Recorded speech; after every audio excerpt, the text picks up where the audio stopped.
샬롬.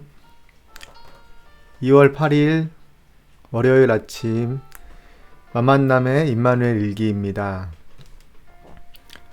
오늘도 사도행전 25장 말씀 이어서 묵상하고 임마누엘 일기 나눌 텐데요. 어제에 이어서 25장 13절부터 27절까지 말씀, 먼저 본문부터 본문 말씀 읽어드리겠습니다.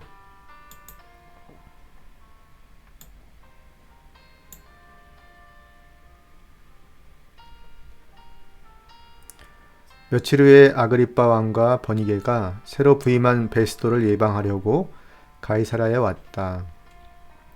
그들이 거기서 여러 날을 지내는 중에 베스도는 바울의 사건을 다음과 같이 왕에게 이야기했다. 여기에 벨릭스가 인계한 죄수 하나가 있습니다. 내가 예루살렘에 올라갔을 때 유대인의 대제사장들과 장로들이 그를 고소하여 유죄 판결을 내려달라고 하였으나 나는 그들에게 피고가 원고를 대면하여 그 사건에 대해 변명할 기회를 갖기 전에 그를 넘겨주는 것은 로마 관례가 아니라고 설명해 주었습니다. 그들이 이곳에 온 다음 날 나는 지체하지 않고 법정을 열어 바울을 데려오라고 했습니다. 그를 고발한 사람들이 일어나 말했으나 내가 생각했던 것과 같은 죄는 하나도 들춰내지 못하고 자기들의 종교 문제와 또 죽은 예수를 바울이 살아났다고 주장하는 것에 관한 것뿐이었습니다. 나는 이 문제를 어떻게 해결할까 망설이다가 예루살렘에 가서 재판을 받는 것이 어떠냐고 그에게 물어보았습니다. 그러나 바울은 황제의 판결을 받겠다고 상소하기에 내가 그를 황제에게 보낼 때까지 가두어 두었습니다. 이 말을 듣고 아그리빠가 그의 말을 직접 듣고 싶소 하자 베스도는 내일 그렇게 하도록 하겠습니다 하고 대답하였다. 이튿날 아그리빠와 버니게가 화려하게 차리고 와서 군 지휘관들과 그 도시 유지들과 함께 법정으로 들어갔고 베스도의 명령으로 바울도 끌려 나왔다. 이때 베스도가 이렇게 말하였다. 아그리빠 왕과 이 자리에 계신 여러분, 보시는 바와 같이 이 사람은 예루살렘과 이곳 유대인들이 죽여야 한다고 외치며 내게 고소한 사람입니다. 그러나 내가 조사해보니 그에게는 죽일 만한 죄가 없었고 또 그가 황제께 상소했기 때문에 로마로 보내기로 결정했습니다. 그런데 나는 그에 대하여 황제께 올릴 확실한 자료가 없습니다.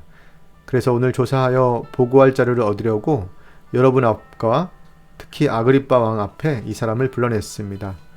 죄명을 확실하게 밝히지 않고 죄수를 보낸다는 것은 옳은 일이 아닌 것 같습니다. 아멘.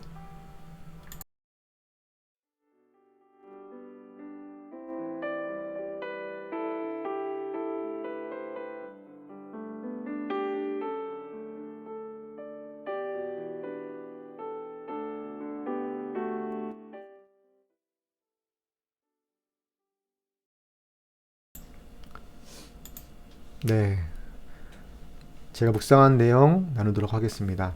먼저 나에게 주시는 말씀은 25절, 그러나 나는 그가 사형을 받을 만한 아무런 일도 하지 않았다고 판단하였습니다. 그런데 그는 스스로 황제께 상소하였으므로 나는 그를 보내기로 작정하였습니다. 관찰하고 묵상한 내용입니다. 어찌 보면 우스꽝스러운 상황이 계속 이어진다. 아무런 죄가 없는 바울을 유대의 지도자들이 자신들의 종교적 신념과 배치된다고 고소하였고 그를 지켜본 율법학자 몇 사람은 그의 결백을 주장했다. 하지만 그들의 주장은 묵살됐고 바울은 벨릭스 총독에게 이송되었으며 다시 새로 부임한 베스도 총독과 아그리빠 왕 그리고 버니게 등 유대의 유력한 인사들을 만나게 된다. 그 과정에서 바울의 죄를 찾아낸 사람들은 아무도 없었지만 정치적인 고려 때문에 결국 바울은 로마로 압송되게 된다. 정치적 판단과 진리라는 본질 사이에서 우리는 매번 고민하게 된다. 세상에서는 물론이고 심지어 교회 안에서도 이런 논쟁은 계속된다. 어떻게 그 사이에서 중심을 잡을 수 있고 균형을 잃지 않을 것인가? 물론 그 해답은 말씀 속에 있다. 상황적으로 유리한 논리를 끌어다 주장하는 것이 아닌 진리 안에서 모든 것을 자유케 하시는 하나님만 쫓아가는 삶이 되어야 할 것이다. 적용한 내용입니다. 유대의 정치 지도자들과 대면하면서 또 자신의 생명을 위협받는 상황에서도 굴하지 않는 바울의 기계가 참 부럽다.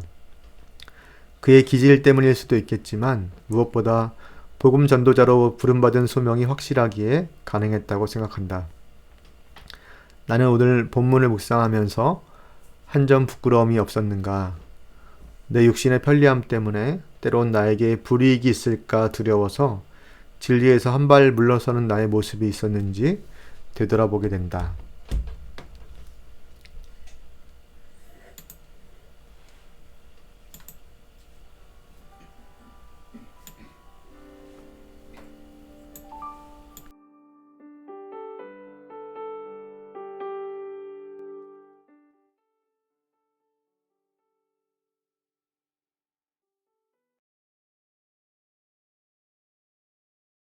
네, 이어서 임마누엘기 나누겠습니다.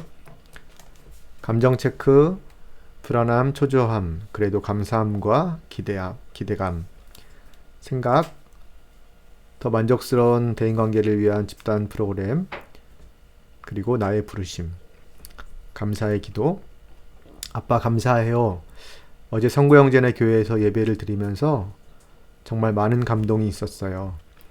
어려움을 잘 이겨내고 담임 목회를 시작하게 하신 아빠의 인도하심에 제 마음이 울컥해서 눈물이 다 났지 뭐예요. 한마음교회와 성도들을 아빠가 잘 보호해 주시고 그 지역에 영적 방주 역할을 담당하는 교회로 세워주세요. 성대 간사와 교제하며 서로의 비전과 꿈을 공유하는 시간도 좋았어요. 서울에 올 때마다 사람들과 깊은 교제를 나누면서 기쁨을 느낄 수 있게 해주셔서 감사해요. 아빠, 더 만족스러운 대인관계 집단 프로그램에 사람을 보내주셔서 감사드려요. 아무도 가지 않았던 길을 개척하면서 쉽지 않은 과정을 겪겠지만 제가 꿋꿋하게 사명감을 가지고 버틸 수 있게 용기와 힘을 더해주세요. 나중에 제가 이 힘들었던 과정에 대해 간증하면서 아빠의 도우심을 전하는 일도 있었으면 좋겠어요. 사랑해요, 아빠. 아빠가 제 곁에 계셔서 너무 든든해요. 하나님의 반응을 적어 보았습니다. 영수야, 나의 사랑하는 아들. 서울에서 여러 사람들과 교제하면서 즐거워하는 영수를 보니 나도 기분이 좋구나. 부모님과 포항으로 여행을 떠나야 하는 부담감 때문에 코로나를 신경 쓰느라 사람들과 있을 때에도 최대한 조심하는 영수의 모습을 내가 다 지켜보고 있었단다. 잘하고 있어. 더 만대집 홍보를 시작하고 하루가 지나도록 신청자가 아직 없어서 걱정하는 영수의 마음을 알고 있었어. 영수야, 내 손이 짧지 않고 나의 능력의 한계를 제한하지 않았으면 좋겠다. 사람들을 회복시키고 더 만족스러운 대인관계를 돕기 위해 노력하는 너의 의도와 마음을 내가 알고 있으니 이 프로그램을 시작할 수 있도록 내가 도울 거야. 그러니 실망하거나 불안해하지 말고 기다리면 돼. 영수는 잘 해낼 거니까. 조급해 말고 나와 한 걸음씩 또 발맞춰서 걸어가는 거야. 힘내고 나의 아들 영수 사랑한다. 네. 오늘 아침 묵상한 내용 그리고 임마누엘기 나누었고요. 날씨가 많이 추워졌는데 건강 유의하시기 바라겠습니다. 지금까지 마만남의 임마누엘기였습니다. 감사합니다.